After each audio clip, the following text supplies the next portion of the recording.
When I was a young disc jockey, I would open up car dealerships. And I would do the remote, which you did too as a DJ and as a weatherman and all that. Let's go to Jay Thomas now. Come on out to the Dodge dealer. It was Dodge. And so the Lone Ranger, Clayton Moore, was working for that company, and he would come to the various dealerships, and little kids would come. This is the guy who played the Lone Ranger. The real Lone Ranger. Right. And he was very much into being the Lone Ranger. He wore the outfit, he wore the mask, he had the guns, he had the hat, and he was into being the Lone Ranger. So I get there, and I'm telling people to come out, and the Lone Ranger is there, and it's not a high point in my career. I don't know where my life is going. I have long, frizzy hair, and I'm a disc jockey. And my buddy Mike Martin, who was in the record business and who looked sort of like a Bay City roller. He had the long hair and the stacked heels and tight pants, and he would come. See, now that's a new point. I haven't heard that. You know, I was just realizing that. You never described him as a Bay City roller. He looked like a Bay City roller, and he would do like this with his hair all the time, right? Yeah. So he would come, and we would get herbed up during the performance, which. So it's nice that your boys are here for that. Yeah, it is, isn't it? Yeah. Well, his son called him and says, "Dad, you smoked pot?" And so we would go behind the dumpster, you know, I'd do it at the end of the performance. I didn't want to, you know, ruin the car sales.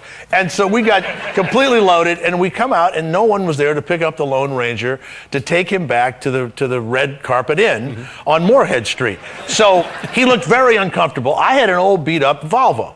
And I said, well, Mr. Moore, you know, can I give you a ride home? He says, well, sure. So we get the still in the Lone Ranger suit. We get him in the back seat of the Volvo. Mike and I, we can barely see the road. We get onto the thing, and we're driving like this in the Lone Ranger. We're being really quiet. The Lone Ranger is in the back seat. And Mike's, you know, doing like this, you know, checking his hair.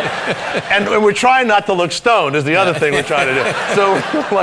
So we get in 5 o'clock traffic, and some guy is upset that we're on this Independence Boulevard. He's upset that it's all jammed. He backs, and it's a Buick, and it's a middle-aged man. I'll never forget him. And he backs into my car, and I can hear my headlight crunch. Oh, no. And he pulls out, and he turns off like this. Well, I go, that guy crashed into me. So I get in the Volvo, and I gun the thing, and we're chasing the guy through Charlotte, North Carolina, and the Lone Ranger's in the back seat, emotionless, just in the back seat like this, back and forth, and the mask and the whole thing. So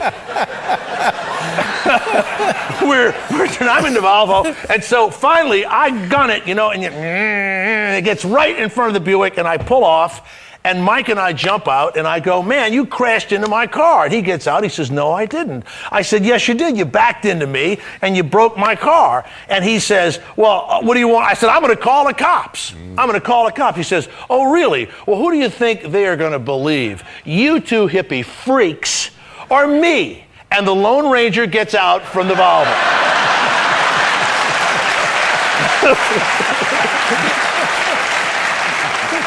They'll believe me, citizen.